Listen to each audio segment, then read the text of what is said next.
Hello everyone, welcome to the series of these PYQ solutions of CSAT papers. We were doing 2023 CSAT paper. In that, half of the questions are done. We are yet to see other half of the questions. Let us start. A principal P becomes Q.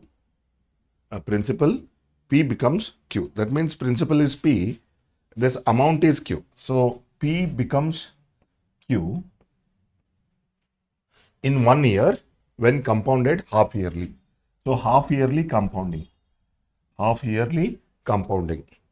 with R% annual rate of interest. R is the rate of interest. So this is half year calculation. R is the rate of interest and this is being compounded. That means we are calculating with compound interest. If the same principal becomes Q in 1 year,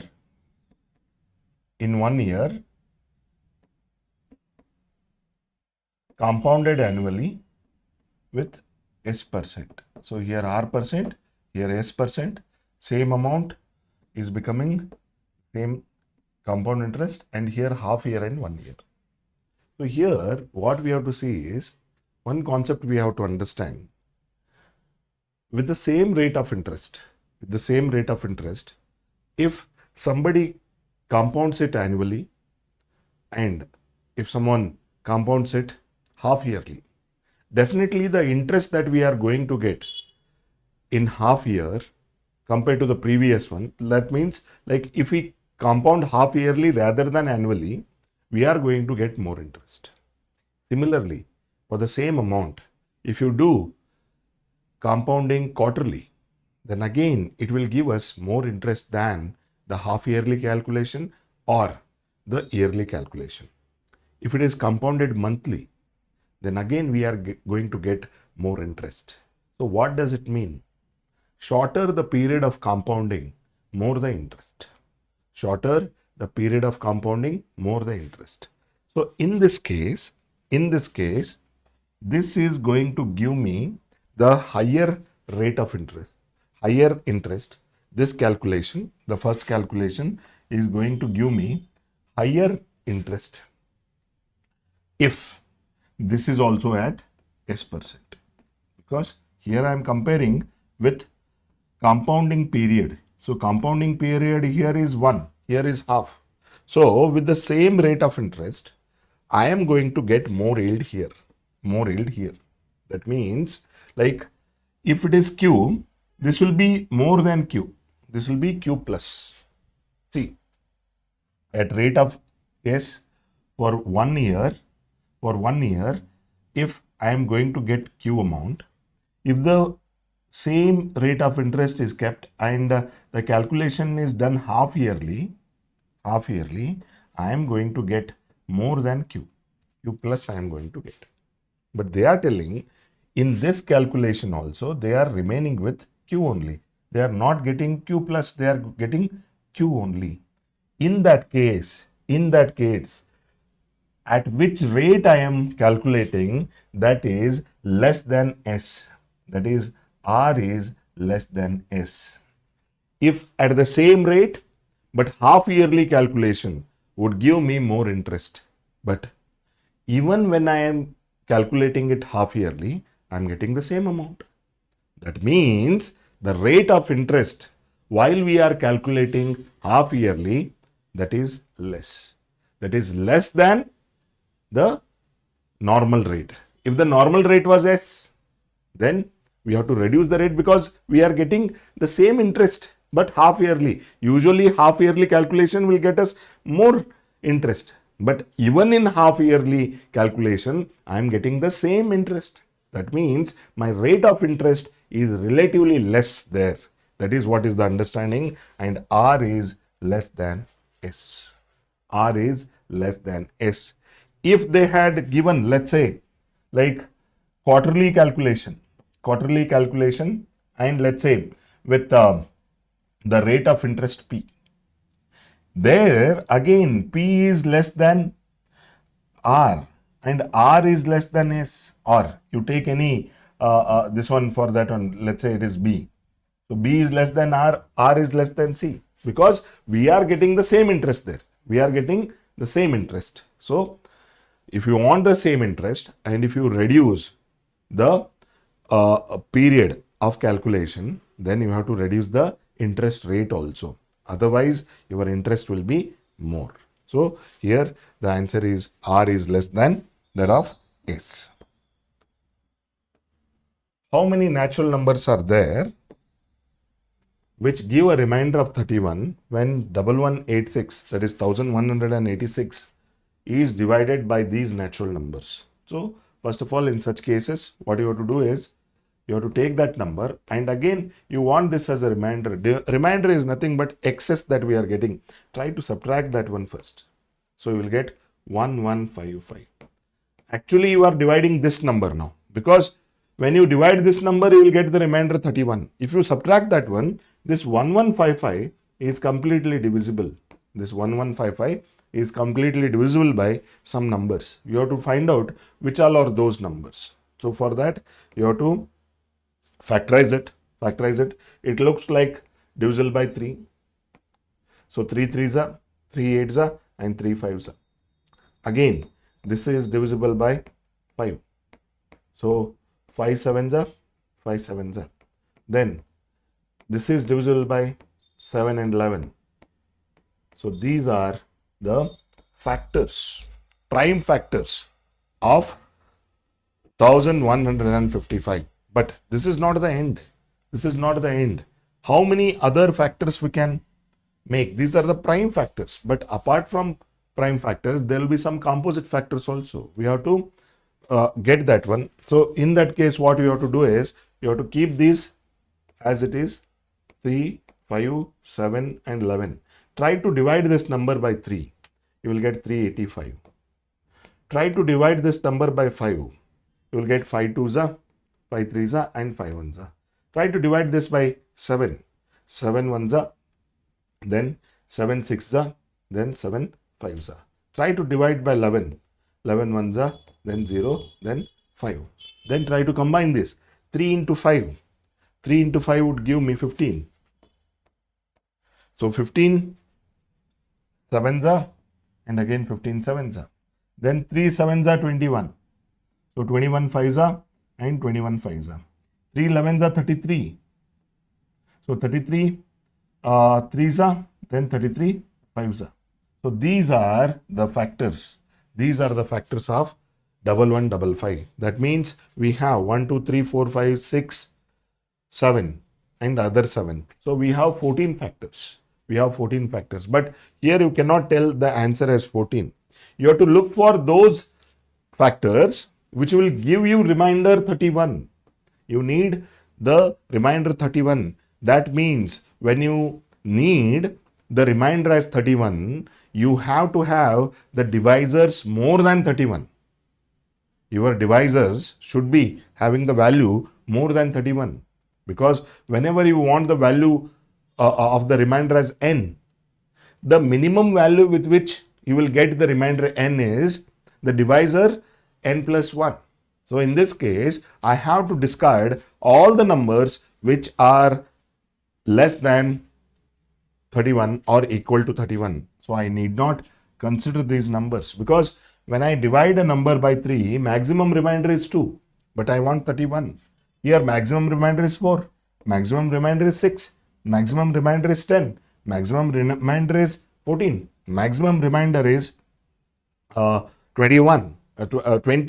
Here the maximum remainder can be 32. So that is why I am discarding these numbers. So count these numbers: 1 2 3 4 5 6 7 8. 8 such numbers are there. When they divide 1186, they will remain the remainder 31. So here I am discarding all the factors less than or equal to 31. So I have to consider only the numbers above 31, because I need a remainder 31. That's why. Okay. So next question.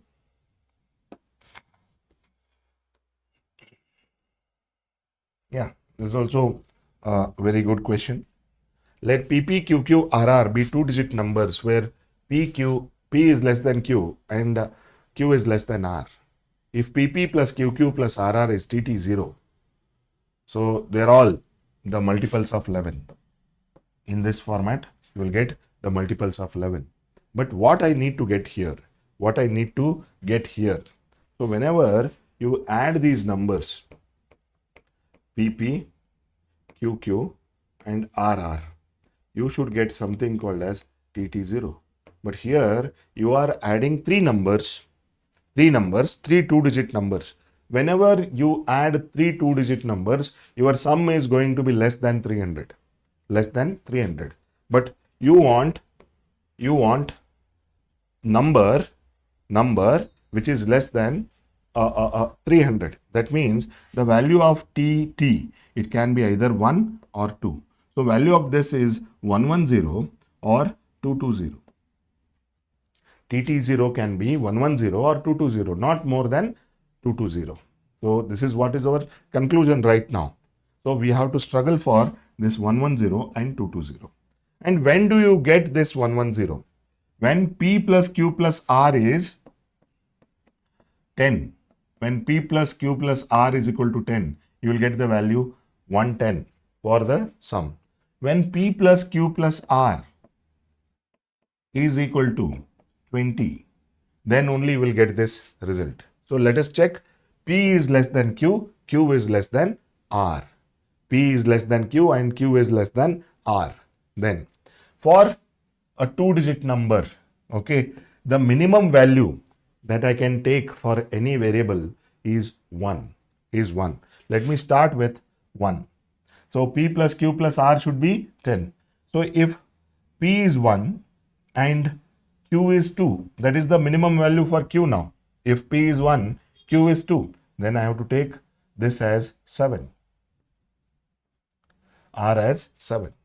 Now, if this is 1, I can take this as 3 and this as 6. Now, if I take this 1 and 4, I can take 5.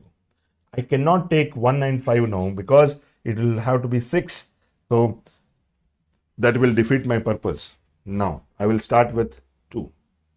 2, comma, 3 is the next number. Next number has to be 5. Next, 2, 4, 4. I cannot get. So, this is the end of it. So, if I take 3, 4, then minimum 5. So, no. So, this is done for P plus Q plus R is equal to 10. Now, I have to check for P plus Q plus R as 20. P plus Q plus R as 20. Now, see, P or Q or R, maximum it can be 9. But R is the highest among all. So, I will try to assume the value of R as 9. So, I'll come backwards. If this is 9, then Q value will be 8. Then this has to be 3 because I need 20. When this is 9, this can be 7 and this can be 4. When this is 9, this can be 6 and this can be 5. I cannot go below 5 here. Now I will have 8 here. 8. It has to be 7 and this has to be 5. 8, 7 and 5. Now, if I take 8, here 6, again it has to be 6. So, those two among those three numbers, none of them are equal. So, if I take 8, 6, 6, it will be wrong. Now, I can go ahead with 7. If I take 6 as the next number, minimum that I need is 7. So, even this is ruled out. Then I cannot go for 6 also because this has to be 5 less than this 4. So, we cannot take this one. Here we have the values. PQR values 127, 136, 145, 235 or 389, 479, 569 or 578. None of them are same and the sum what we are getting here is 10. Sum what we are getting here is 20. So let us check the given statements. The number of possible values for P is 5. Okay, P is 1, P is 2, P is 3, P is 4, P is 5. Correct. Then the number of possible values of Q is 6. Q can be 2, 3, 4. Again 3 repeat here. Then 6, 7, 8.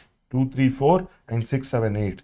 Possible values are 6. This is correct. But this will consume more time in the examination hall.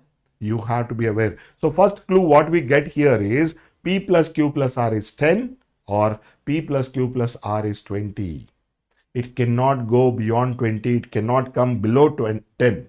So this is what is the clue that we have got. And all the possible values for PQ are if the sum is 10 or if the sum is 20. We have seen P has 5 possible values and Q has 6 possible values. Yeah. So 47th question. What is the sum of all 4-digit numbers less than 2000 formed by digits 1, 2, 3, 4 where none of the digits is repeated?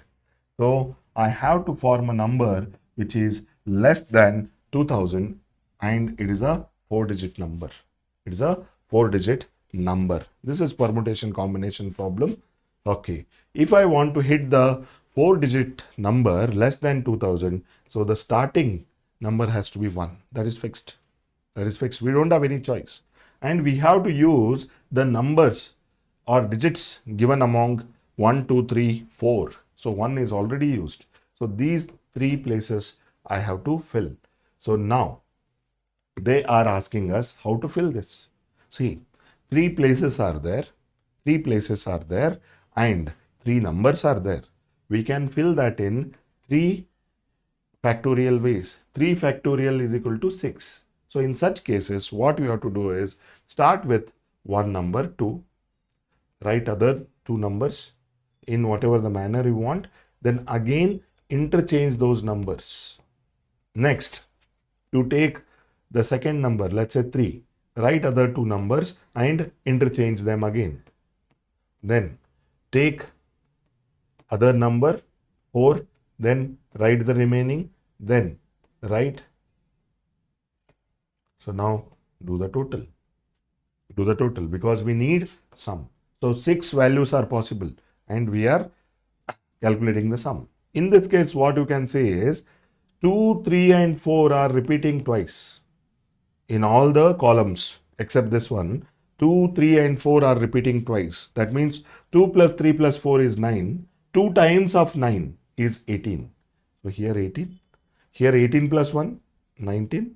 And here 18 plus 1, 19. And here the carry, then it is 7. So the number that we are looking for or the sum of those possible numbers is 7998. It is a straight problem, very simple problem in permutation and combination. But only extra thing what you are doing is you are not only finding the numbers, you are doing the sum of those numbers. So this is what is the extra that you are doing here. But writing is a skill. Writing these numbers is a skill. You have 3 numbers and 3 places. Take one number, write other 2 numbers, then interchange them. Then take another number in the first place, then other 2 numbers you write and interchange. Then third number you take, write other 2 numbers and interchange, you will get 6. Okay. What is the number of selections of 10 consecutive things out of 12 things in a circle taken in the clockwise direction? Let me take a circle. Let me take a circle and let me mark 12 places. So first you have to mark 4 places here. Then divide each of the sector into 3. So these are the 12 places and you have to select 10 consecutive things. You have to select 10 consecutive things. See, I have a different approach for this. Rather than selecting the 10 consecutive things, let's say if I start from here, I will end here because this is 1, 2, 3, 4, 5, 6, 7, 8, 9, 10. Don't count like a clock because I am starting with 1. Or you start from here, 1 to 10. Let's say 1 to 10. I am selecting these 2. I am selecting these 10. But I would say that I am rejecting 2 which are consecutive. I am rejecting 2 which are consecutive. So how many ways I can reject 2 consecutive things? That is 1 and 2, 2 and 3, 3 and 4, 5 and 4 and 5, 5 and 6. So up to what? Up to 12 and 1. So this is very important to understand this one. Like it takes a lot of imagination. So 1 and 2 are 2 consecutive, but when you come to 12th, so even first one is consecutive for that. So 1 to 12, 1 to 12. So total there are 12 ways of rejecting 2 or selecting 10. 12 ways of either rejecting 2 or selecting 10. So the answer is 12. In this case, many people mark this as 11 because they will go in a linear way and they will forget that it is a cyclic way. It's a cyclic way. So that is where they go wrong. So in cyclical, 12 and 1 are consecutive. You are not ending at 12. 12 and 1 are also consecutive. In this case, the answer is C. If today is Sunday, beautiful question. If today is Sunday, then which day is exactly on 10 to the power of 10th day? See, the whole idea to get this day is to divide this by 7. I want to divide this by 7 simply. So whenever you want to divide this by 7, any big number than 7, try to express that in terms of 7. For example, I can write this as 7 plus 3 to the power of 10. To the power of 10. In such cases, when you expand this 7 plus 3 into 7 plus 3 into 7 plus 3, all the terms that you are multiplying by 7 are divisible by 7. But only term which remains is 3 to the power of 10. All other terms are divisible by 7. But only a term 3 to the power of 10 will remain there, which is not divisible by 7. So again 3 to the power of 10 here. 3 is less than 7. Again, to express that in terms of 7 will be difficult. So better you go for converting this number to the next power. Let's say 3 square. If I want 3 square, then 3 square to the power of 5. Then it is 9 to the power of 5. 9 to the power of 5. So now you can express this 9 as 7 plus 2 to the power of 5. Again, 7 is extra here. So you zero down on just 2 to the power of 5. Now this is simple. 2 to the power of 5 is like a very relatable number, very easy number. Generally, we have come across such number. 2 to the power of 5 is 32. 32. After all, instead of doing the division of 10 to the power of 10 by 7, you have to just divide this by 7. Because this is what the remnant that we get when we take all the groups which are divisible by 7. Only remnant is 32. So whenever you divide it by 32, the remainder is 5. Sorry, 7 4s are 28. 7 4s are 28. The remainder is 4. Remainder is 4. So now Sunday is one day. Then you are calculating simply plus 4. Sunday plus 4. Sunday plus 1 is Monday, plus 2 is Tuesday, plus 3 is Wednesday, and plus 4 is Thursday. Plus 4 is Thursday. So that's it. So only thing you should know how to divide it by 7 and get the remainder. Finally, the remainder is 4. Okay. Whenever you come across traffic signals, you have to just say that this is LCM problem. LCM problem. There are 3 traffic signals. Each signal changes color from green to red. They change the color from green to red and then from red to green. The first signal takes 25 seconds. Second takes 39, 25, 39, and the third signal takes 60 seconds to change color from green to red. So green to red, they are taking this much time. Then the durations for green and red colors are same. That means when it turns red, it will stay for 25 seconds again. So they together turn green. So they are asking at 2 p.m. they together turn green. So at 2 p.m. they are green here. They are green here. Then at what time will they change to green next? So first they have to turn from green to red, then red to green. And for red to green also it will take 25, 39 and 60 seconds respectively. 60 seconds respectively. So green to red, they will take these times. So if you want red again, if you want the red again to be at the same time, what you have to do is take the LCM of this. Again, red to green, take the LCM of this and add. Or you take one LCM and multiply by 2. So 25, 39 and 60. You have to take the LCM. So first, I cannot divide by 2. I can divide by 3. 25 remains the same. Here 13 and here 20. So now I will go with 5. 5 5s are and 5 4s are. And here 13. Don't think of any other number because you cannot divide any two numbers by a common factor. So 3 into 5 is 15. 15 into 5 is 75. 75 into 4 is 300. 300 into 13 is 3900. 3900 into 2. So this is 7800 seconds. You have to wait for 7800 seconds for this traffic signals or these traffic signals to be green again together green again. So you need 7800 seconds. So you can divide this 7800 seconds into the hour or minutes. So if you try to divide it into minutes, so this is 130 minutes.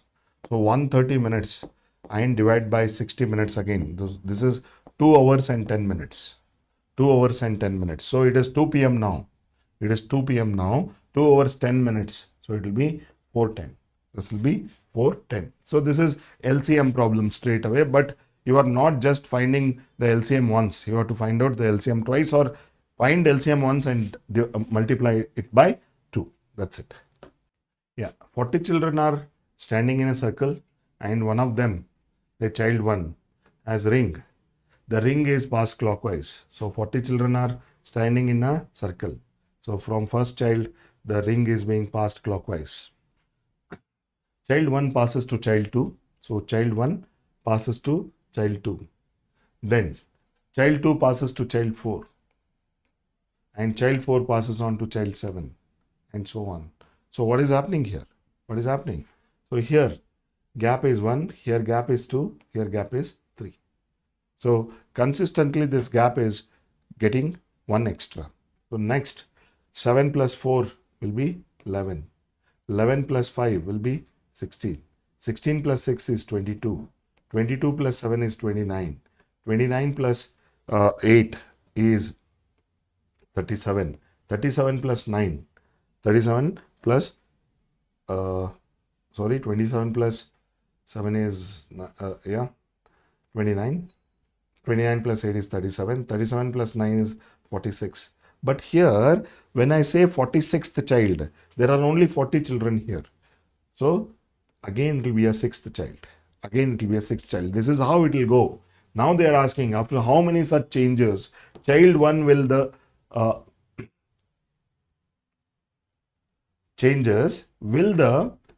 ring be in the hands of child 1 again. I want to see this ring in child 1 again. Now I have to go on doing this. So how to do that? So here 37 plus 9 is 46. Then 6 plus 10 is 16. 16 plus 11 is 27. 27 plus 12 is 39. Then 39 plus 13 is 52. But 52 is more than 40. Subtract that from 52. So it is 12. So 12 plus 14 now. 12 plus 14. It is 26. So 26 plus 15 is 41. So 41 is nothing but 1. Again, the child has this ball or ring. Child has this ring. Now you have to see. Now you have to see like how many such changes. So this is first change. This is second change. So up to what change we have done? So here 15 is the difference. 15 is the difference. So 15 changes have occurred. 15 changes have occurred like while this ring has come back to the child 1 again. Child 1 again has received this ring. So this is a cyclical this thing, but you are keeping 1% extra every time. That means you are skipping 1% extra every time. First you skipped 1%, then 2, then 3, then 4, like that. So you are keep on doing that.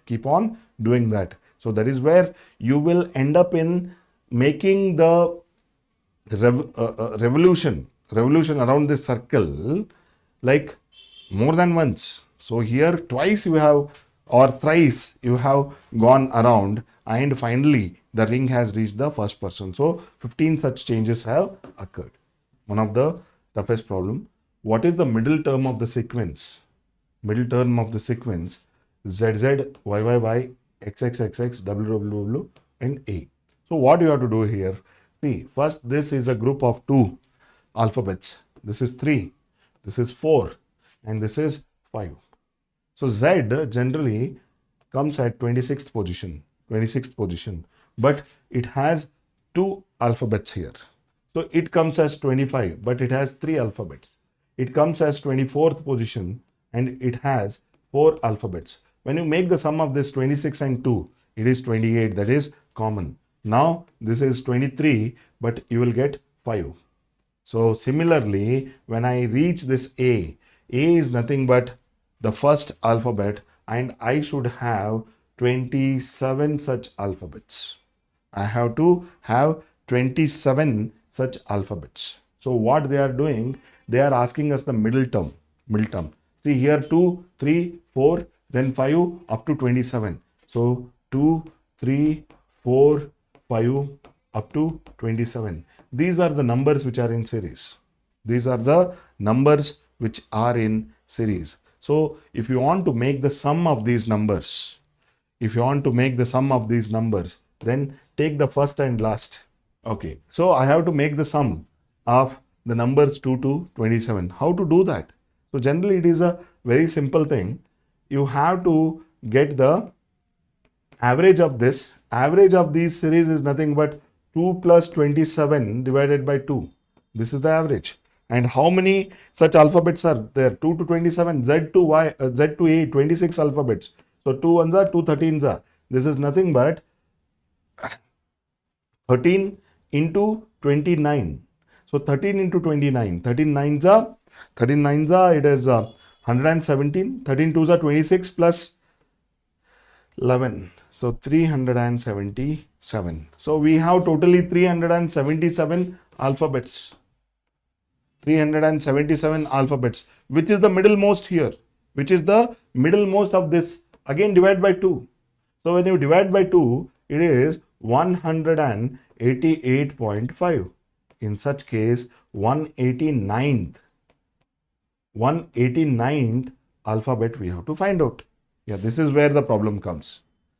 Finding up to 189 is not a problem, but 189th is which one? That is what we have to find out. And you can come from this end also. That doesn't make any difference because we are hitting the middle. I will try to come from this end because here I get more number of alphabets. So finally, what we have here is I need 29th. A are 27, B are 26, then then 25 C's, 24 D's, and 23 E's, and 22 F's. See, 6 such things. So 22 6, if I say, it will be 132 around. So let me go further. 21 G's, then 20 H. So let me count this. So how many are there? 1, 2, 3, 4, 5, 6, 7, 8. So let me take the count of this now. Count of this now. So again, how to count this? These are number which are in series. So 20 plus 27 divided by 2 is the average. And how many are there? 8. So 2 ones are, 2 fours are. So 20 plus 27 is 47. 47 into 4. So it is 4 sevens are 28. 4 fours are 16. 188. I have hit 188 numbers here. Sorry, 188 alphabets here. Now I need 189th. I need 189th. That is nothing but I. Because A, B, C, D, E, F, G, H are done. Now I. I know this is one of the toughest problem. One of the toughest problems. Okay. So here, what is that we are doing? First, we are hitting these alphabets. Z to A, 2 to 27. Then we found out how many alphabets are there. So average is 2 plus 27 by 2. Into how many alphabets? 26. Then we got the number 377. In that, which one is the middle? 189th is the middle one. So coming from back, A are 27, then B are 26. Then like that, if you come up to 189th, I just made a random calculation up to H. Luckily, it was 188. So 189th will be I for sure. 189th will be I for sure. That is what we have got. So answer is I. Is P greater than Q? The question is simple. Is P greater than Q? If you say S, P is greater than Q always. If you say P is less than Q, it should be always. It is not just case by case basis. Yeah. Now, what statement they have given? P into Q is greater than 0. P into Q is greater than 0. And they are talking about what? They are talking about P and Q. And they have not necessarily mentioned, necessarily mentioned they are integers or fractions, or they are positive integers or negative integers. They have not talked about. Okay. P into Q should be greater than 0. That means it has to be a positive number. It has to be a positive number. See, when I can get the product as positive. So when both are positive, I'll get the product as positive. When both are negative, again I'll get the product as negative. In this case, see, P and Q are having the product greater than 0. That means positive. But which is more? Which is more? Whether P is greater than Q or not. So I can't tell. P and Q can be same also. P can be greater than Q. Q can be greater than P. We don't know. So statement 1 alone will not help us to conclude. Then P square is greater than Q square. P square is greater than Q square. So here in this case, whenever I make a square, it doesn't matter whether P is a positive number or negative number, but whenever I make a square, I'll get the positive result. P square will always be positive. Q square will always be positive. It doesn't matter whether they are negative or positive. So if both of them are positive numbers, or both of them can be negative, one positive, one negative possible is there. So if P is 3 and Q is 2, I can say 3 is greater than 2. Yeah. But if P is minus 3 and Q is minus 2, I cannot say 3 is greater than 2. Minus 3 is less than minus 2. Minus 3 is less than minus 2. I cannot conclude only with statement 2 alone. So P can be greater or lesser. But here you see, we have to combine these two statements now. You have to combine these two statements. So what we are getting, see, when P square is greater than Q square, P can be positive and Q can be positive.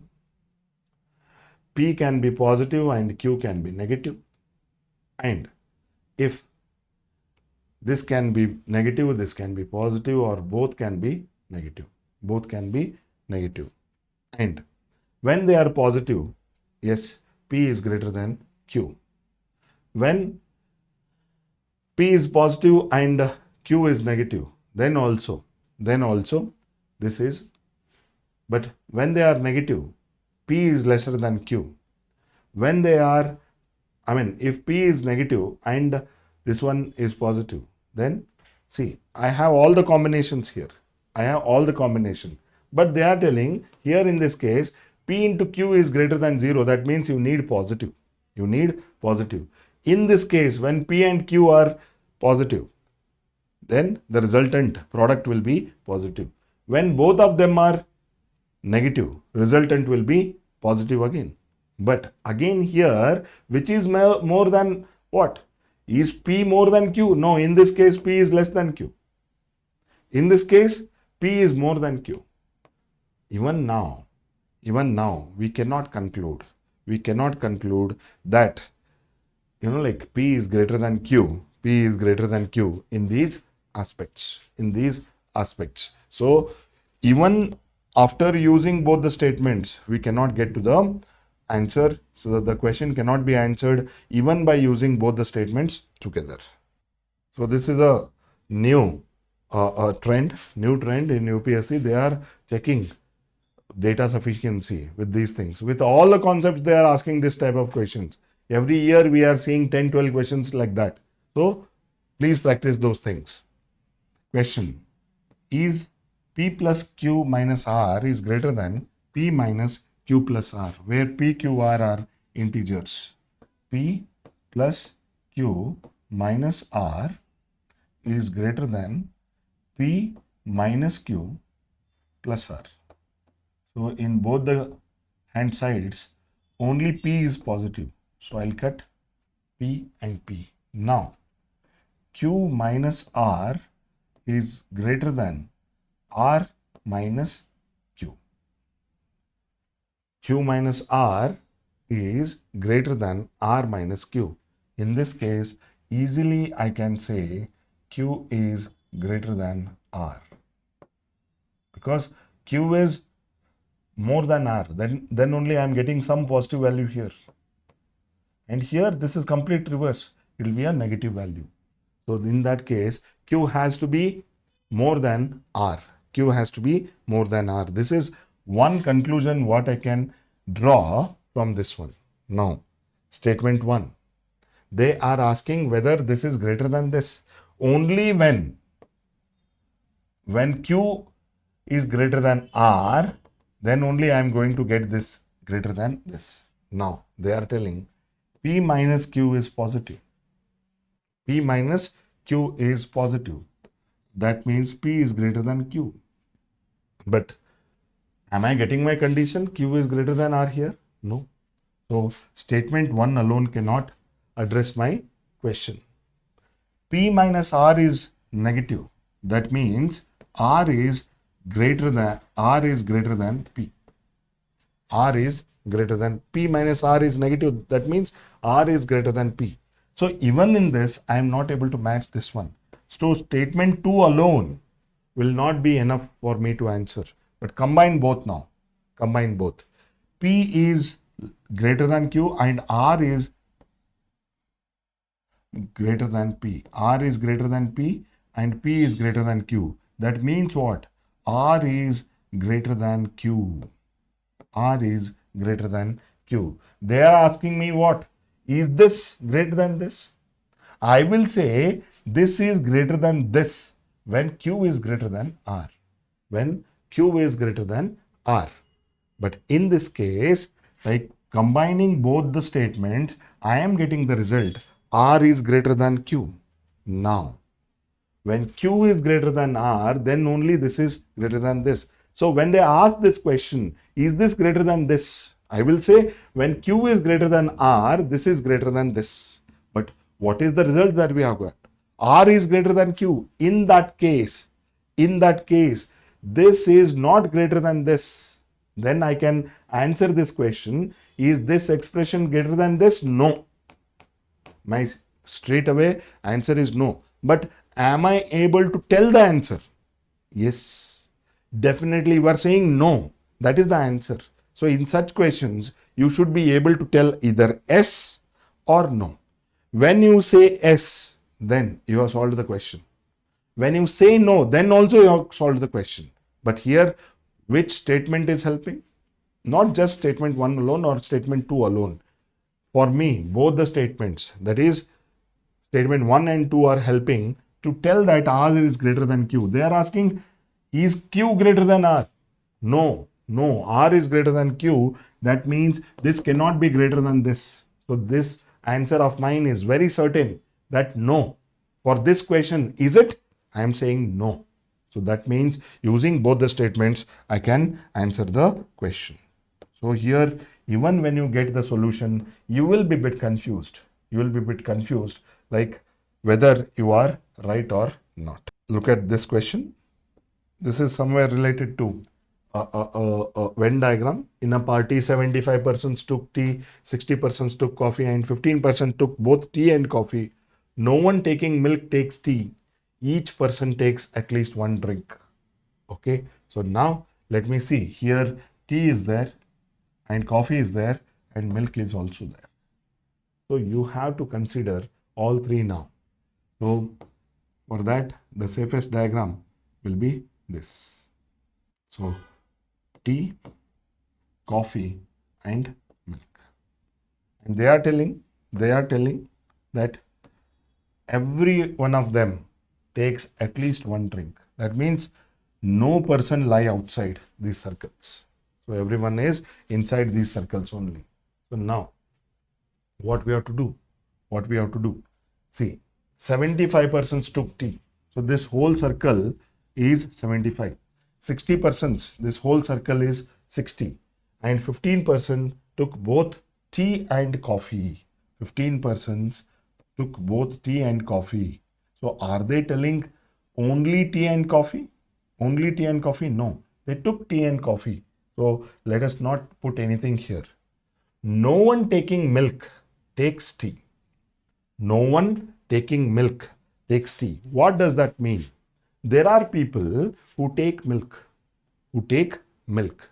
and those who don't take milk, they take tea. That means what?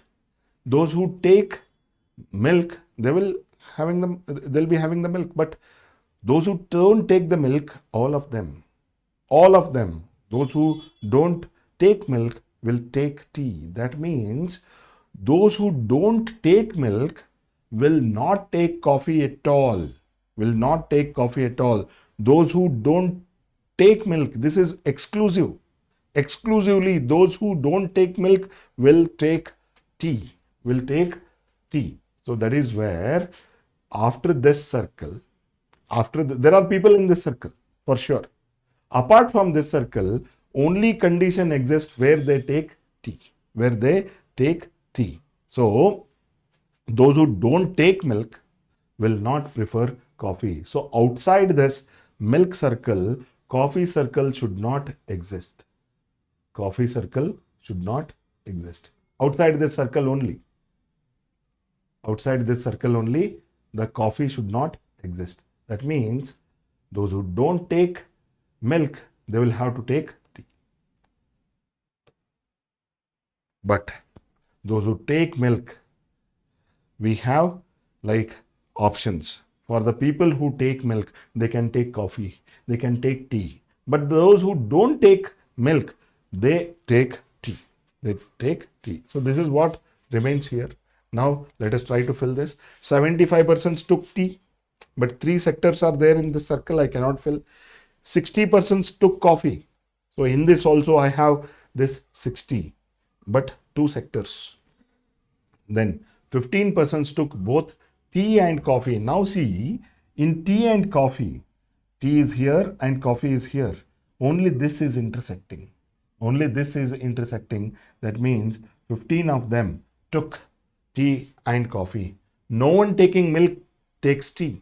Yeah, fine. Each person take at least one drink. Yeah. Now 75% took tea.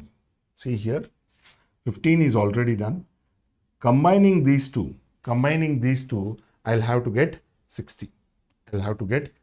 This whole thing whole thing has to be 60. So let's say this is x. This will be 60 minus x. This is what is the understanding. Then 60 persons took coffee. 60 persons took coffee. So coffee, now it is only this much. Only this much. That means 15 are already here. 45 will be here. 45 will be here. 45 will be here. Now, no one taking milk takes tea. Now, this is what is my diagram. This is what is my diagram. There are people who take both tea and coffee, 15 of them. Totally, there are 75 tea lovers and 60 coffee lovers, and milk I don't know. They have told those whoever don't take milk, they take tea. Okay. Let me go to the question. How many persons attended the party? I want this total number. That means I want X. I want this also. Now, 50 persons took milk. 50 persons took milk. See, look at this. Look at this. 50 persons took milk, but already 60 persons are there here. 60 persons are there here. So they have not given 50 persons took milk only. So I cannot do anything with this statement. Okay, let me hold, because that is wrong. Now, number of persons who attended the party is 5 times the number of persons who took milk only. Now I am getting something here. The persons who took milk only, let's say they are M. And the number of persons who attended the party is 5 times the number of persons who took milk only. Who took milk only are M. So let me find out. See, total number of people. Total number of people is 5 times the people who took milk only. That is 5M. But total 60 minus X plus X is 60. Plus 15 is 60. Plus M. Plus M. So 5M, and here M is there. If it goes this side, this will be 4M is equal to 120. So M is equal to 30. M is equal to 30. So what I am getting here? So when M is equal to 30, the total number of persons who attended the party is 150. Total number of people who attended the party is 150. So M is equal to 30. So 15 plus 45 plus 30 is 90. Then here 60. You put whatever the number for X. It doesn't matter now. So statement 2 is helping me to get the total number of people who attended the party. Yes. So statement 2 alone can help me. Statement 2 alone can help me. Statement 1 will not lead me anywhere. It will not lead me anywhere. Okay, because M is equal to 30. But here they are telling 50% took milk. Actually, they are more than that. So I cannot conclude anything with statement 1 alone. Statement 2 alone will get me the answer. So answer is statement 2 alone will help us to solve. Consider a 3-digit number. Consider a 3-digit number. What is the number? Okay. Statement 1. Sum of the digits of the number. Sum of the digits of the number is equal to the product of the digits.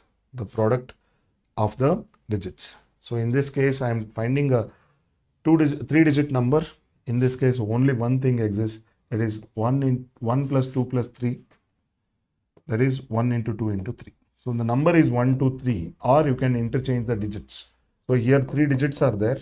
Here 3 digits are there, and you can interchange the numbers. Interchange the numbers.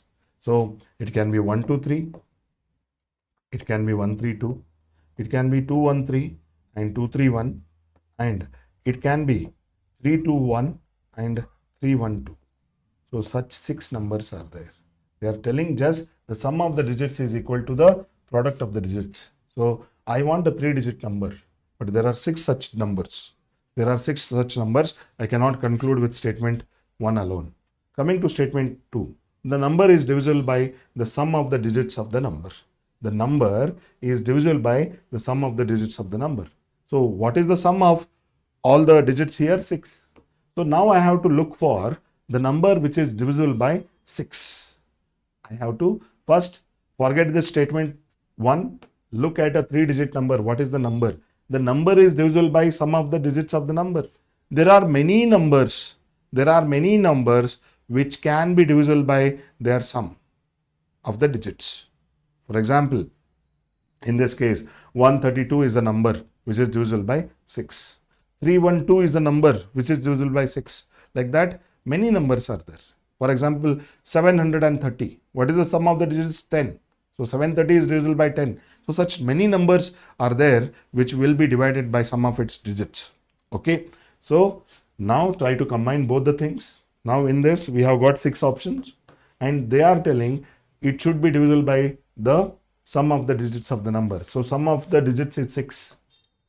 So here 132 is divisible by 6 and also 312 is divisible by 6. Again we are getting 2 options here, but we need what is the number. What is the number? Whether it is 132 or 312, I don't know. So even by using both the statements, I cannot tell which is that 3-digit number which will satisfy the condition. Okay. Again, question is what? For 5 children with ages A, B, C, D, E differ. Any 2 successive ages differ by 2 years. So their age difference is 2. Let's say this is 2, 4, 6, 8, 10. Any 2 successive ages differ by 2 years.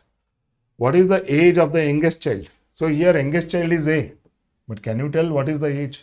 It can be anything, no? It can be anything. Just you have to see to it that their difference is 2. Next. The average age of the children is 8 years. I'm sorry, I did not read the statement 1 then. What is the age of the youngest child they are asking? What is the age of the youngest child they are asking? And the statement 1 is telling the age of the eldest is 3 times the youngest. So age of the eldest is A. I mean, E is the eldest. E is 3 times A. E is 3 times A. And also, if this is the eldest child and this is the youngest child, see, look at the difference. 1, 2, 3, 4 differences of 2 years each. So 2 into 4, 8. So E is 8 years elder to A. So now E is equal to 3A. So 3A is equal to A plus 8. So 2A is equal to 8. So A is equal to 4. A is equal to 4. So now they are asking what is the age of the youngest. Age of the youngest is 4. Even by statement 1, I got my answer, that is 4. Now, statement 1 alone can answer, but don't stop there. Go to the statement 2 alone. The average age of the children is 8 years. So I told you, if they are looking for the average, here it is 8. Here it is 8. And they are differ by 2. This is 6, this is 4. This is 10, this is 12. Over. So what is the age of the youngest child? 4. In this case also we are getting the answer. That means this question can be solved by either of the statements alone. You look for such an option here. Don't be blind about just A or just B. The question can be answered by using one of the statements alone, but cannot be answered using other statement alone. No. By both the statements individually, we can get the answer. The question can be answered using either statements alone. Yes, either 1 or 2. The question can be answered by using both the statements together, not needed. But cannot be answered using either statement. No, we can solve by either of the statements. The question cannot be answered even by using this one is wrong. So answer is B here. In such cases, wherever the question can be solved with either of the statements alone, be careful. Be careful, because there is a chance that we will just conclude A or B and go further. In an examination, the maximum marks for each of the 4 papers PQRS is 100. Okay. each of them are for 100. That means this entire exam is for 400 marks. Marks scored by the students are in integers. That means no fractions, full numbers. A student can score 99% in n different ways. Yes, 99% of 400 is 396 marks. That means he is losing 4 marks out of 400. This is what is the crux of the question. Losing 4 marks out of 400. In how many ways he can lose 4? Again, here you have to be like very extra careful. Let's say subject P, Q, R and S.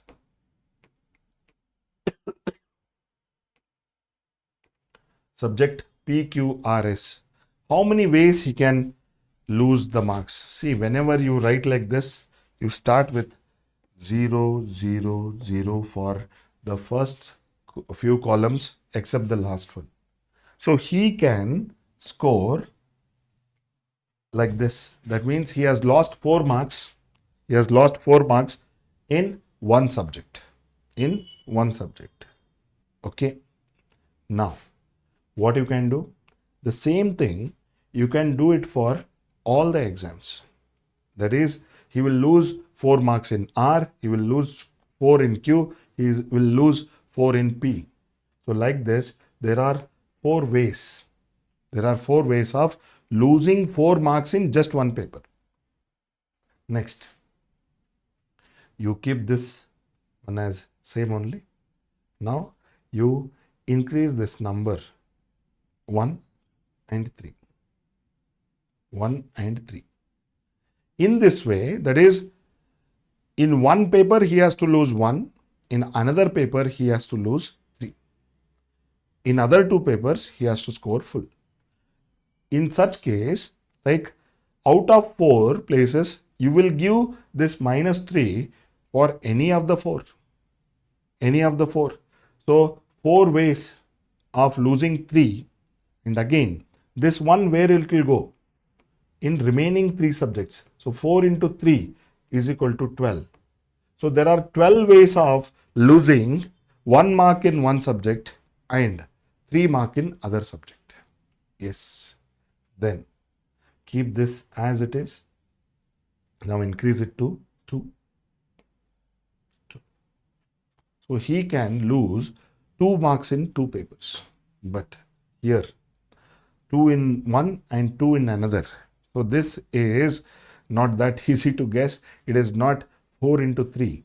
It is not 4 into 3. How many ways this can be done? This can be done in 4 factorial divided by 2 factorial and 2 factorial. This is 6 ways of doing this. Any 2 subjects you choose. Any 2 subjects like this, you can have 6 ways.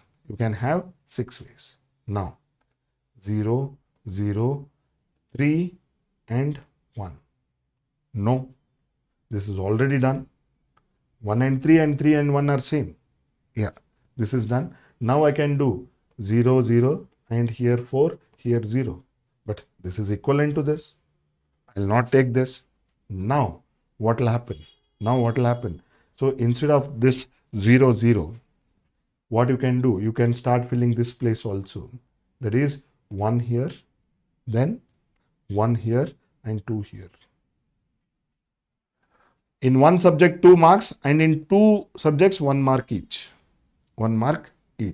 So how this can be solved? Again, this is 4 factorial divided by 2 factorial. 4 factorial and 2 factorial. So this can be solved in 24 by 2, that is 12 ways. So 12 ways he can lose marks like this. Now, what is another possibility? Here 0, here 1, here 2 and here 1. This is equivalent to this only. No.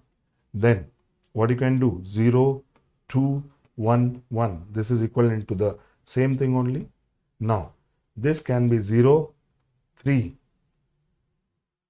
or this can be 0, 2 and 0. This is equivalent to this. There is no chance. So like that, if you go, like then 0, 3, 0, 1, that is also done.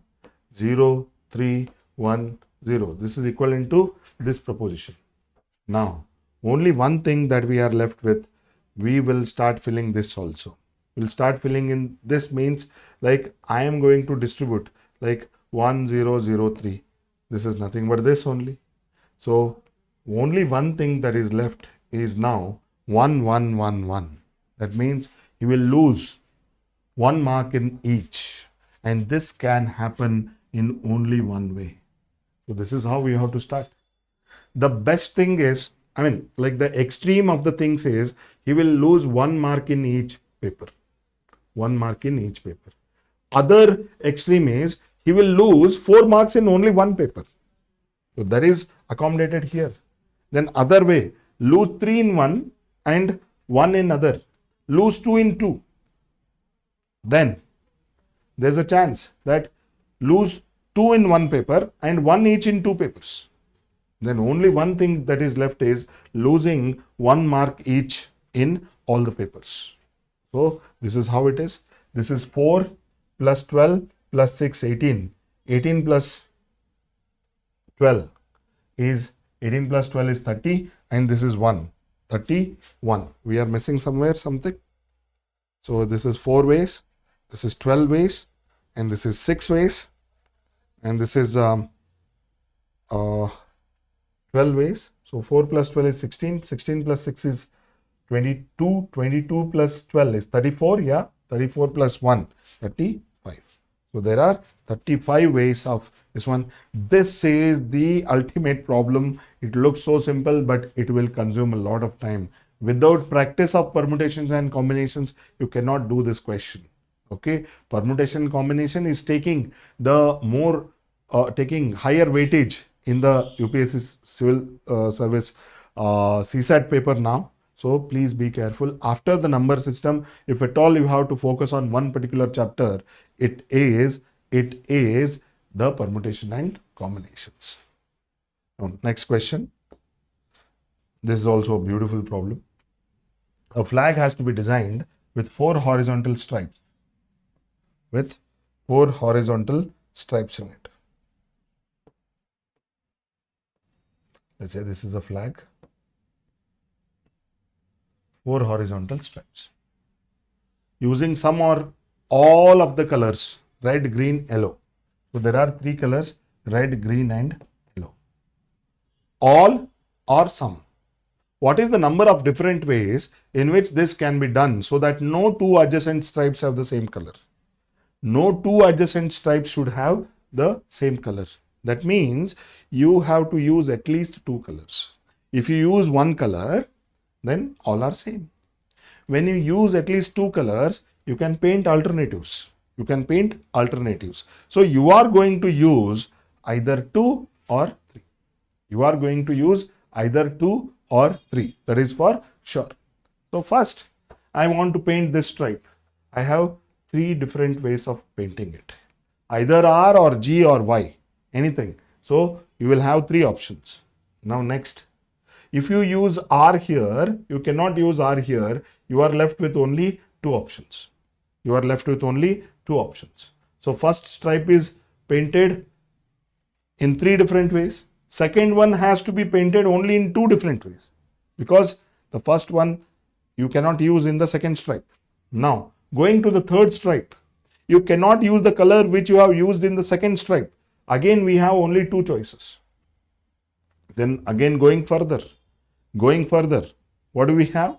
We have only 2 choices because the color which you have used in the third stripe cannot be used in the fourth stripe. So 3 into 2 into 2 into 2. These are the number of ways. That is nothing but 12. That is nothing but 12. Okay. So here only 3 paints are given. Only 3 paints are given. Okay. So this is a classic problem. Here you have to go stripe by stripe. So in permutations and combination, it is always advisable to go by place to place. That means one, address that first. How many ways? second how many ways, third how many ways, you go like that and you multiply. So that is the answer for you. A rectangular floor. See, this is like some odd problem that I have seen in the examination, some odd, because it is time consuming and it is kind of a random question. A rectangular floor measures 4 meter in length and 2.2 meter in breadth. Okay, this is 4 and this is 2.2. So total area 4 into 2.2 is 8.8 square meters. 8.8 square meters. The tile of size 140 centimeter by 60. So this is 1.4 and this is 0.6. So the total area that I cover is 0.84. Total area that I cover is 0.84. Okay. Now, laid such that the tiles do not overlap. Okay. A tile can be placed in any orientation slow as long its edges are parallel to the edges of the floor. What is the maximum number of tiles that can be accommodated? And we are not supposed to break the tiles. And I'll tell you, since this 0.6 and 0.14 are not the factors of either 2.2 or 4.0. They are not the factors of this thing. So we have to adjust. That means when I place these tiles, one vertical and one horizontal, I will cover the area 0.2. I will cover the area, sorry, this is not 0.14, this is 1.4. So whenever I cover the area with these two, one horizontal and one vertical tile, I will cover the area 2.2. I will cover the area 2.2. With that, this 4.0 can be addressed. But this 2.2, we cannot, even by clubbing any combination of these tiles, I cannot get the value 2.2 because 0.6 into 2 tiles, 1.2, 0.6 into 3 tiles, 1.8, 0.6 into 4, it is 2.4. Then 1.4, next is 2.8. Then similarly, one tile of that and one tile of this, or two tiles of that and one tile of this, it is very difficult to arrange like that. Only one way I can do is like to maximize my area. What I can do is, so along this 4, one tile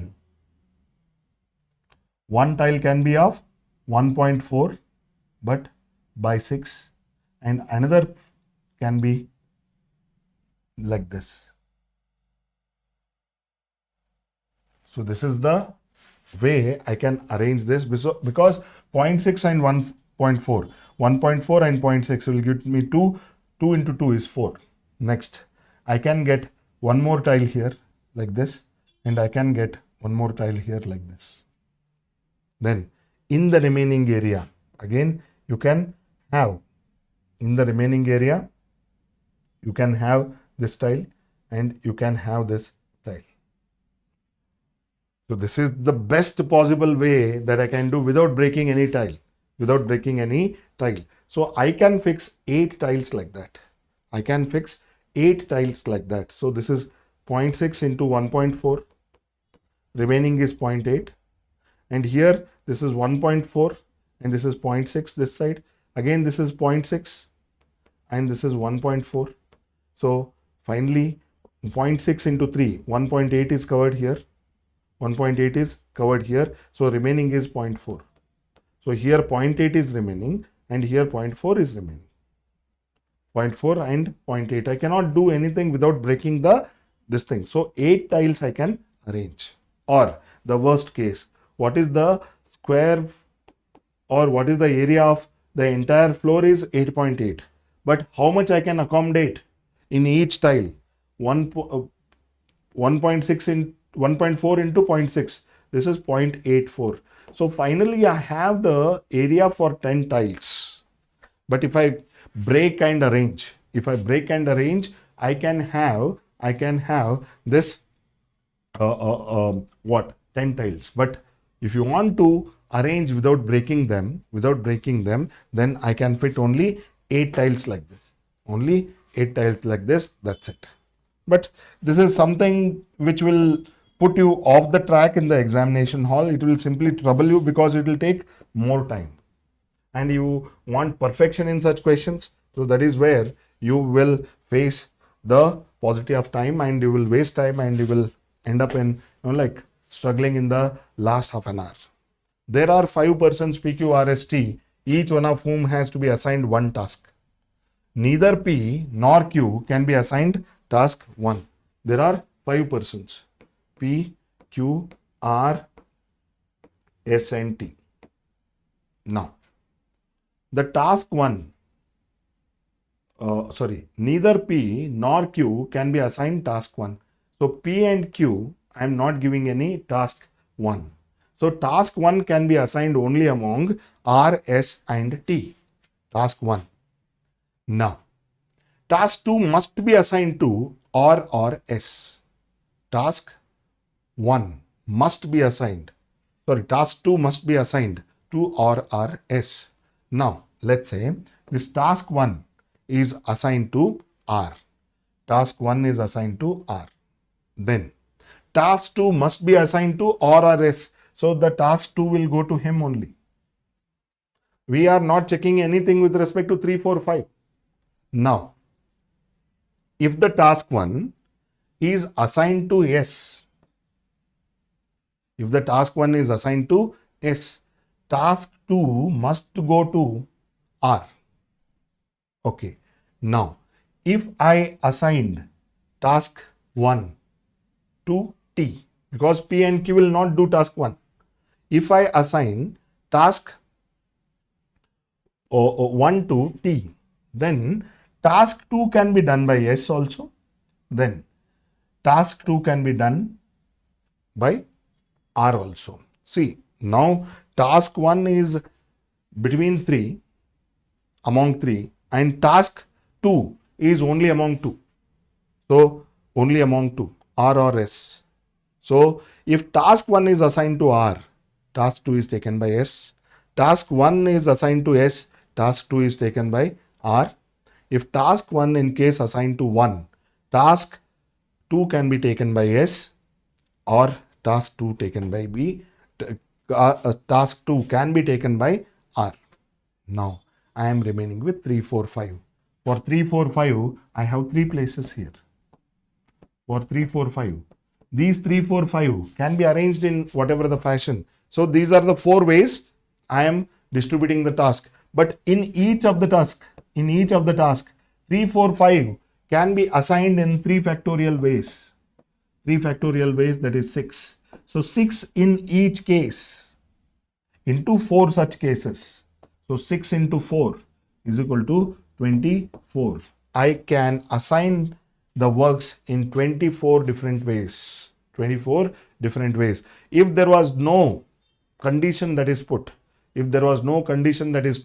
5 tasks and 5 persons, 5 factorial ways, 120 ways. But here we are restricting. P and Q are not doing the first task at all.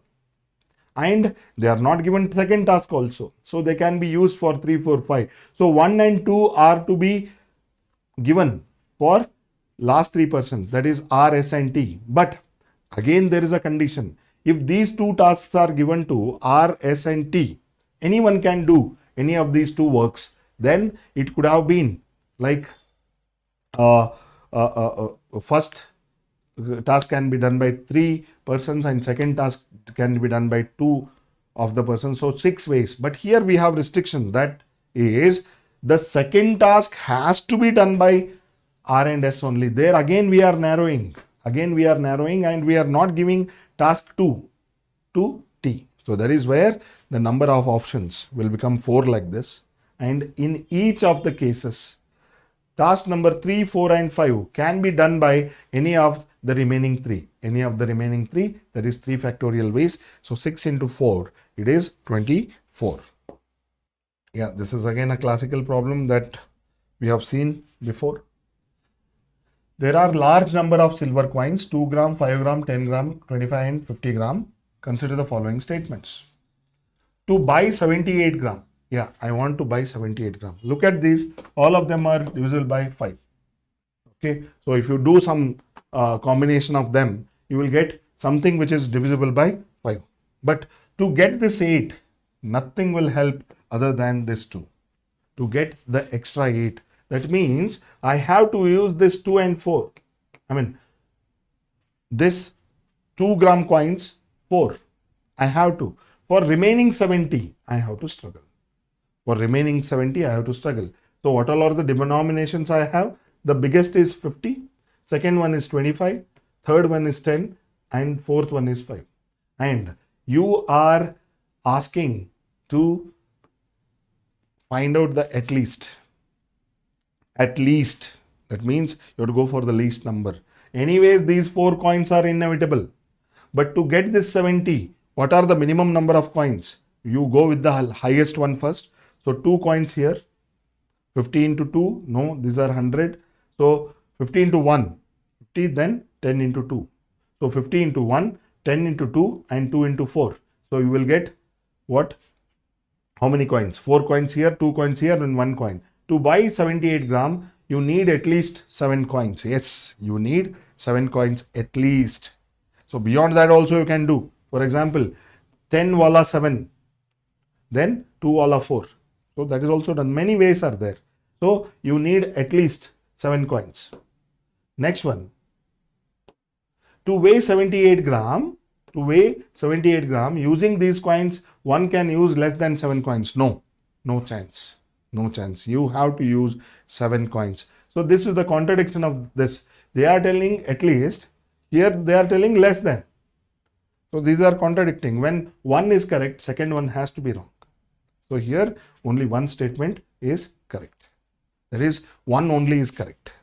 See, this is again some basic problem. A plus B means A is neither smaller nor equal to B. Neither smaller nor equal to B. That means A is greater than B. This is what is the conclusion. A is greater than B. A minus B is A is not greater than B. A is not greater than B means A is not greater than B. That means A is lesser than or equal to B. A is greater than B here. Here A is lesser than or equal to B. A into B means A is not smaller than B. That means A is not smaller than B. That means A is greater than or equal to B. A divided by B means A is neither greater nor equal to B. Neither greater nor equal to B. That means A is smaller than B.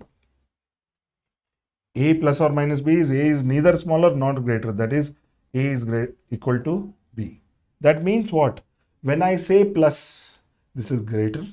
And when I say minus, this is lesser than or equal. When I say multiplication, it is greater than or equal. When I say divided, so this is lesser than. And when I say this one, it is equal to. Now they are asking. Statement is P into Q. P into Q means P is greater than or equal to Q. Then P minus T. P is lesser than or equal to T. Then T is divided by R. That is T is lesser than R. Then R plus or minus S. So R is equal to S. So try to equate this. See, basically here you have to arrange them in one particular order. See, here lesser than or equal to, here lesser than, here equal to. Kindly convert this. That is, Q is lesser than or equal to P. This is what is the ultimate thing that we have. And what they are asking, conclusion. Q is equal to T, they are asking. Q is equal to T. And this should be always. See, in this case, P is lesser than or equal to T, T is lesser than R, and Q is lesser than or equal to, Q is lesser than or equal to P, P is lesser than or equal to T, then T is lesser than R, and R is equal to S. R is equal to S. They are asking Q is equal to T. Q is equal to T. See, Q can be equal to T, but sometimes Q can be lesser than T also, because Q is lesser than P, P is lesser than T. Q can be equal to T in one occasion, but all the occasion, no. So conclusion 1 will be wrong. So whenever we draw the conclusion, it should be 100%. Next, S plus Q. That means S is greater than Q. In this case, again, try to establish that relation. S is here, Q is here. S is here or Q is here. So S is related to R is related to T. Q is related to P is related to this one. So look at this expression again. They are asking what? Is S greater than Q? Is S greater than Q? Yes, Q is equal to P or lesser than P is lesser than or equal to T. T is lesser than R and R is equal to S. So definitely one relation see here, this is lesser than. This is lesser than. So definitely Q is lesser than S. And what they are asking? S is greater than Q? Yes. S is greater than Q. Here conclusion 2 holds. So only conclusion 2 is correct. Only conclusion 2 is correct. Only conclusion 2 follows. Yeah. What is the remainder of 2 to the power of 192? 2 to the power of 192 divided by 6. Divided by 6. See, generally we'll ask the last digit, that is divisible by 10. But here this is a bit different. But here you have to understand one concept. 2 to the power of 1 is 2. 2 to the power of 2 is 4. 2 to the power of 3 is 8. 2 to the power of 4 is 16. 2 to the power of 5 is 32. There is a pattern. There is a pattern when we go for the powers of 2. So when you divide it by 6, the remainder what I am getting here is 2. Again, divide this by 6, remainder is 4. Divide this by 6, remainder is 2. Divide this by 6, remainder is 4. Divide this by 6, remainder is 2. So alternatively, I will be getting 2, 4, 2, 4, 2, 4, 2, 4 like this. So when I get 2, for the odd power of 2, I get 2 as the remainder. For even power of 2, I get the remainder as 4. So you can check with anything. Here 2 to the power of 192, this is an even number. So even power of 2 should give me 4. So answer is 4, straight away done. So this is how you have to be aware of the pattern, in our numbers. Next, A, B, C. So I have told you previously also, you have to do trial and error. You have to fill line C, D, A, then C, B. So just check A, B, C, D, A, A, B, C, C, D, A, B, B, C, D, B, A, B, C, D. You are not sensing anything here. So again, try to fill with the second one, C, D, A, B, A, B, C, C, D, A, B, C, A, D, A, B, B, C, D. Again, I am not getting anything here. Yeah, then D, C, C, A, A, B, C, D, C, A, B, C, C, D, A, B, B, C, D, A, B, C, D. No, I am not getting anything here. Finally, D, D, C, A. This has to be correct because we are not getting any particular thing in the first three. D, D, C, A. See here, A, B, C, D, D, A, B, C, C, D, A, B, B, C, D, A, B, C, D. So D is repeating, C is repeating, B is repeating, and A is repeating. This is in order. So this one is correct. But in these cases, these are all matter of chance because there can be more than one way of solving it. But be careful while you are doing this, but don't waste time in such cases. Don't waste time. 1 minute, you should get the answer. Okay. AB and CD are 2-digit numbers. Multiplying AB with CD results in 3-digit number. So AB into CD will give me a 3-digit number, DEF. DEF. Adding DEF to another 3-digit number, GHI, results DEF plus GHI give me 975. 975. And they only have given E is equal to 0 and F is equal to 8. So 8, then this is 7, so 15, so this has to be 6, then D plus G should be equal to 9. D plus G should be equal to 9. So A, B, C, D, E, F, G, H, I. So in this case, E is 0, F is 8, then H is 6, and I is 7. Then similarly, A, B, C, D 2-digit numbers multiplying A, B into C, D. So that is giving me D, E, F, D, E, F. So D, E, F, E is already 0 and this is 8. So D plus G should be 9.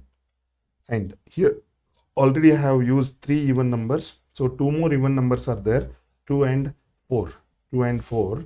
So that should give me the value. So 2 and 4. So D is either 2 or 4. If D is 2, G has to be 7, but A is already 7. So D has to be 4. D has to be 4. So D is 4 here and B is 2 here. So now I'll be left with G. So D is 4, then G is 5. So now I'll be left with the other this thing. So D is 4 here. D is 4 here. So A, B, C, D, E, F, G, H, I, 9 numbers are there. So A, B and C, D is giving me 408. So I have to think of 2 numbers here, but I am left with, okay, 0 is used. Okay, I am not just like 3 and 9 are not just the options here. I have one more option, that is 1 also. 1 also. But here they have given further A, B, C, D, E, F, G, H, I, 9 are distinct digits and they have already used 0. So I have one more option, that is 1. 1. So I can use 1 also. But where will that 1 go? Where will that 1 go? If it is 2, if it is 4, A, B into C, D. A, B into C, D. So this is 2, this is 4. So I have to get the result as 408. 408. In that case, I am left with 3 and 9. So A into B is AB into CD. So definitely I have to think of the number 408. This is 32 into 94 probably, 128 and 288. 288. Okay, I'm sorry, this is 1. 32 into 14 will give me 408. So 3 is A and C is 1. C is 1 and B is 2. I am not using 9 here at all. I am not using 9 here at all. So 3 plus 2 plus 1 is equal to 6. 3 plus 2 plus 1 is equal to 6.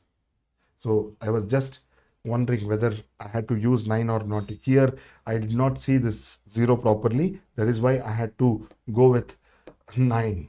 But otherwise also we'll get the answer. Next one. Consider the following statements in respect of 5 candidates PQRST. 2 statements are true and 1 statement is false. Okay, consider the following statements in respect of 5 candidates PQRST. 2 statements are true and 1 statement is false. Okay, which of the following conclusion can be drawn? Okay, let me look at the options here. That will give me some which of the following conclusions can be drawn. Select the correct answer using the code below. Okay, here true statements are one of P and Q was selected for job. One of P or Q. Other two statements, at most 2 of R, S, T were selected for job. So in R, S and T, at most 2. At most 2 means not more than 2. So R individually, S individually or T individually, one way of selecting, and at most 2. R and S together, S and T together, and R and T together. This is how we can select. False statement is false statement. Here one of the P and Q will get the, here at the most 2. That means here 1, here at least 1. Here at least 1 or no one. At the most 2. At the most we can get 3 jobs here. At the most we can get 3 jobs, but they are telling 1 of P and Q. 1 of P and Q. Here 1 for sure. Here 0 or 1 or 2. So 0, 2. So here 1 person. Here 0 or 1 or 2. So we'll get the number of jobs 1, 2, 3. 1, 2, 3. Among P and Q 1. Among these fellows, none of them can be selected or 1 or 2. At the most 2 means 2 and less. False statement. At least one of R and S was selected for job. At least one of R and S. It is R or S or R and S together. This is what is the false statement. This is what is the false statement. Let us look at the conclusions. At least 4 were selected for the job. Here they are telling at least one of R and S was selected for job. This is a false statement. At least one can be selected means one of them or both of them. But it is a false statement. We don't know. We don't know. There can be 0 also. There can be more also. We are not sure about it. But depending upon this, like here at least 1, here 0 to 2. So at least 1 will be taken. Maximum 3 will be taken. I am not sure about this. I am not sure about this. Then at least 4 jobs were given. No. S was selected for the job. Here P or Q for sure. Here I am not sure whether 1 or 2 or 0. Here like it is a false statement.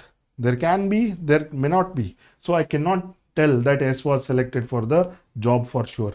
If you ask me P or Q, I can say yes, but yes, I don't know. I don't know. So finally here, neither 1 nor 2. Last 3 questions. Let P, Q, R, S, T be 5 statements such that if P is true,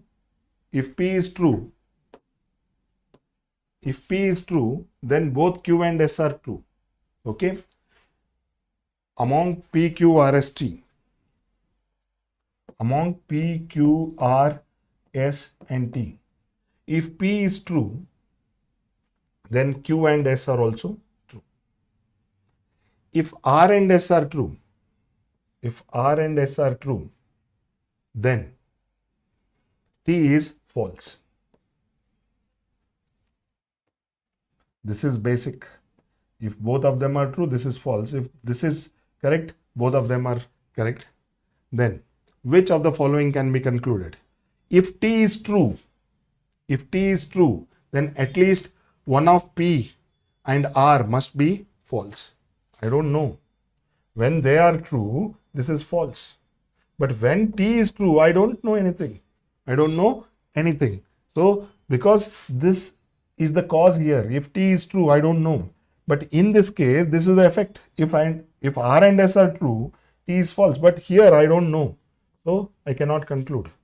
If Q is true, then P is true. No. They are telling if P is true, Q will be true. And S will also be true. If Q is true, I don't know. I don't know whether P is true or not. In this case, neither 1 nor 2. You have to be cutthroat here. You cannot think of a chance. So if it is not satisfying in one of this thing also, you have to just rule it out. Next, a cuboid of dimensions 7 into 5 into 3. Cuboid. So here 7, here 5, and here this side it is just 3. Cuboid. Okay. 7, 5 and 3. Is painted red, green and blue color on each pair of opposite side. So if it is red, back side is red. If this is green, on the right, left side green, on the top. So they have given respective this thing. Wait. This is 7, this is 5 and this is 3. Each faces of dimensions 7 versus 5. 7 versus 5 is marked in red. So this is red, backside is red. Then 5 into 3 is marked in green. 5 into 3 is this. So green here, and then blue. 7 into 3, blue on the top and blue on the bottom. Then the cuboid is cut, separated into various cubes of each of 1 centimeter. So 7 into 5 into 3, if you make this total, this is 7 5s are 35, 35 into 3, 105 smaller cubes are there. 105 smaller cubes are there. Which one of the following statement is or are correct? There are exactly 15 small cubes with no paint on each face. See, when you want like the cubes without any paint, straight away 7 minus 2 is 5, 5 minus 2 is 3, 3 minus 2 is 1, 5 into 3 into 1, this is 15, that is correct. There are exactly 6 small cubes with exactly 2 faces, one painted with blue and other painted with green. So you focus on blue and green where there is a overlapping. So blue is on the top and the bottom, green is on the right and left.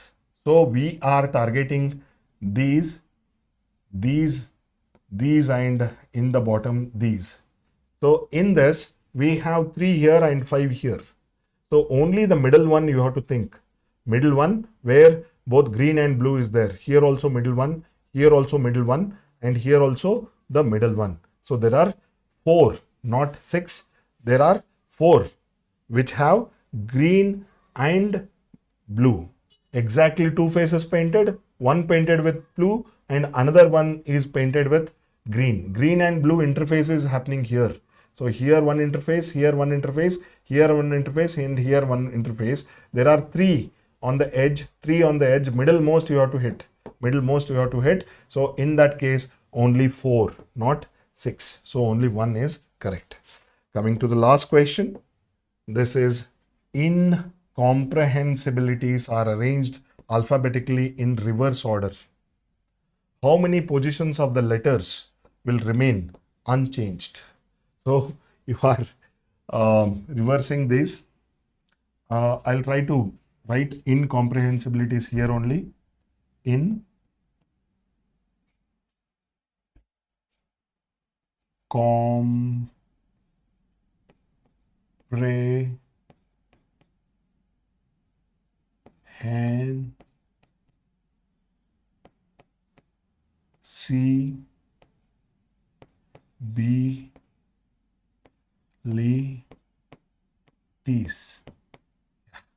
Successfully. Just you have to see where all they are remaining change. SEITN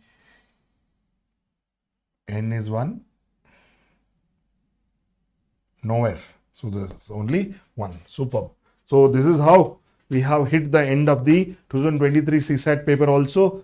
So in 2 different videos we have completed this 2023 paper. So please go through these things. 2024 3 videos are there. 2023 2 videos are there. So kindly go through them. We have covered almost all the topics here. So even if we look at the other papers from 2022 and backwards, again we are going to hit these concepts only. Maybe the time taken there will be lesser because already we have seen some of the topics here in depth. So there we'll try to run faster and we'll try to skip few of the easier questions there. Thank you so much and all the best.